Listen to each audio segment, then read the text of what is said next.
Hey everybody, it's Tillman, the CEO of Arch Public. I was going to do a recording today to go through some of the intelligent buying features that we've put into the intelligent buying algorithm. Specifically for Bitcoin is what we'll be looking at today. Right now on the chart, you can see all these blue arrows. These blue arrows indicate purchases. This is what let's spread this out a little bit and see a little there. Each time the purchasing parameters were met, the DCA algo would make an intelligent purchase. And the parameters that I'm speaking about are parameters that are set based upon veracity of movement, volume, and price movement. And it's a custom calculation that we've built, proprietary to us. And what it allows us to do is to essentially look at macro to micro movement in terms of price volatility and dial in the specific risk tolerance that we want to expose ourselves to based upon a simple input. So let's look at the input and we'll go through it. So you'd pull up your settings right here. And let's say, first of all, let's go to properties. Let's make sure everything's good. Yep. Okay.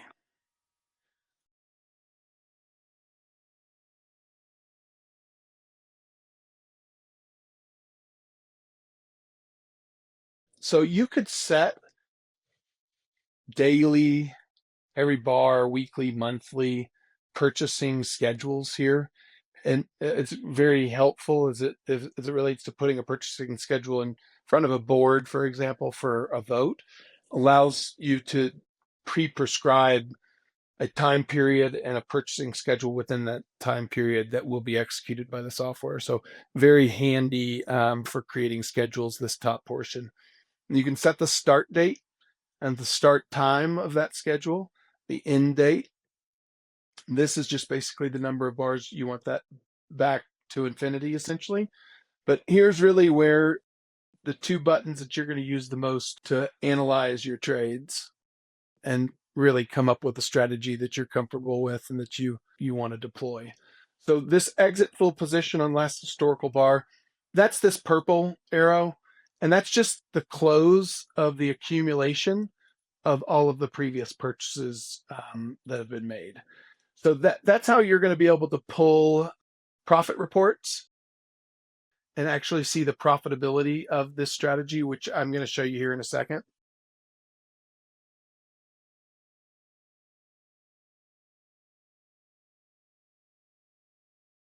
Right now, let's look at the frequency of the buys. The low buys are essentially the intelligence piece to this. So you would have this checked if you want the software to measure the velocity of the market and buy when the market's exhausted to the selling side, and buy when the market shows exhaustion on the selling side. So that's buying the dips essentially. But then you get to define what a dip is. So this number is just a relative scale of time period that you want to measure.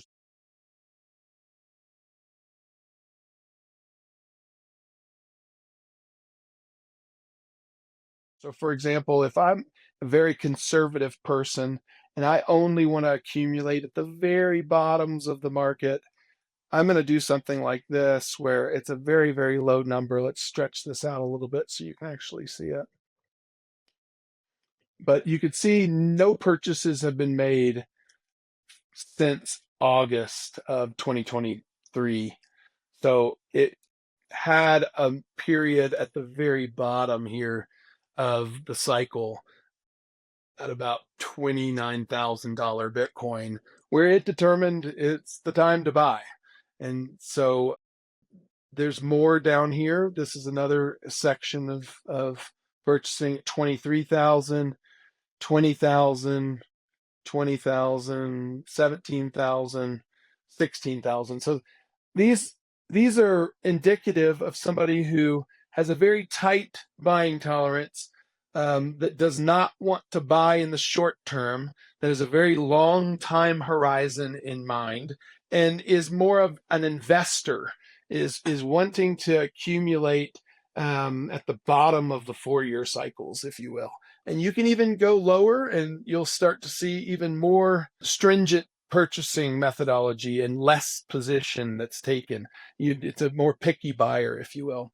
But as you dial this up, you start taking more and more positions because the parameters that are determining whether you take a position or not are being met more easily. They're looser. They're allowed to be met more easily. So if you're someone who likes to swing trade, for example, this, the higher the number that you go, the more short-term perspective that the purchasing is going to be patterned into. But you can see that this even was purchasing at 59,000, 60,000. Look, it didn't purchase on this pump from 68,000 all the way up to 106. And that's because they were excluded based upon having a low buy number of 0.825.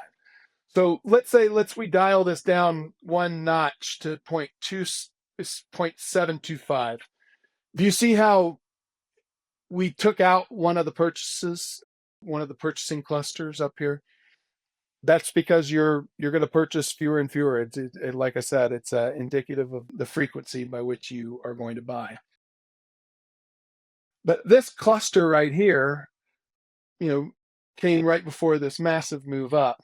And because it was never exhausted to the downside through this, it's not going to, based upon having a 0.725, it wasn't going to execute that.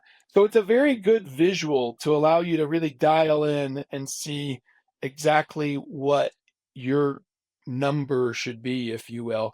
And I'm moving up in whole digits. You can move up in as small as 1,000th of a unit. So very, very customizable to your tolerances.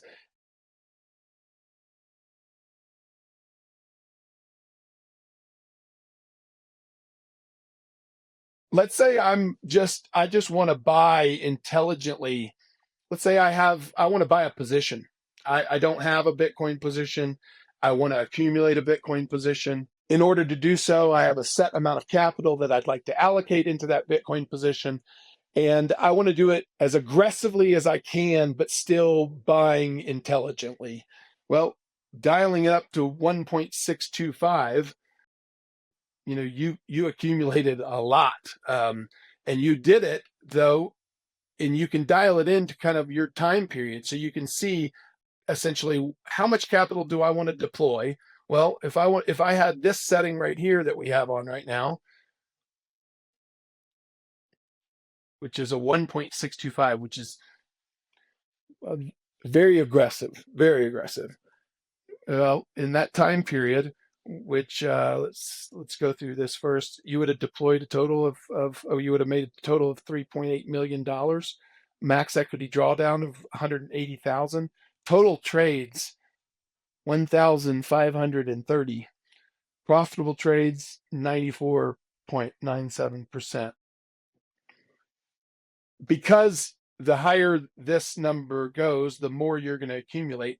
Obviously, if Bitcoin goes up, you're making the larger bet on Bitcoin the higher the number goes. You're making a more prudent bet on Bitcoin the lower this number goes.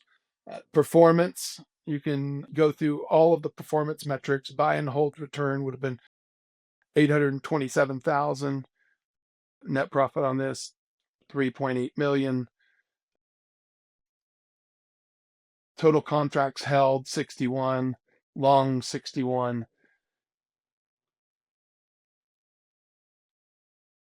Winning trades 1,453, all long. Average P&L 2,400. So lots of stuff that you can dig into here based upon these specific settings, okay?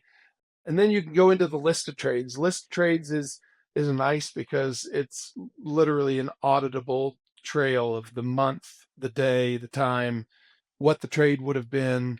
You can see what the cumulative profit is on those trades.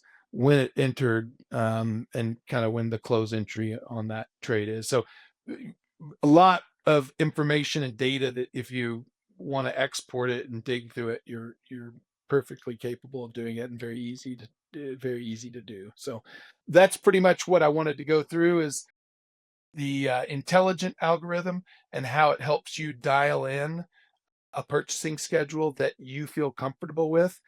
It's not going to be as if you have to have a specific start time and a specific end time to that, you don't want to do the low buy feature. You would just set the start time, but you're not getting any intelligence to those buys. It's just predetermined at a set date and time. For institutions that are making large purchases and that have very complicated voting mechanisms that have to go into place and they have to know the schedule down to the day and the time, this is handy. But if you have more flexibility where you can kind of take advantage of the market dips, this feature is built for that. That's what it does. And then using the historical data across any time period that you want, and you can change this from Bitcoin to Solana to ETH and do the exact same thing and kind of dial in on each of those exactly what frequency that you think fits the bill for what your needs are. And then you can go and find out exactly how much capital would have been deployed during that time period and whether you need to deploy less or more or anything in between. So I hope everybody got something out of this video. I'll try to do more of them just to walk through some of the features. But yeah, you can really dig into these. This is the simplest functionality that we have across the three strategies that come currently in the Crypto Concierge. But it also, in my opinion, is the most visually telling because you can, a picture's worth 1,000 words. And as I look at this, if you're somebody who says, you know what, I thought Bitcoin was a real value at 53,000.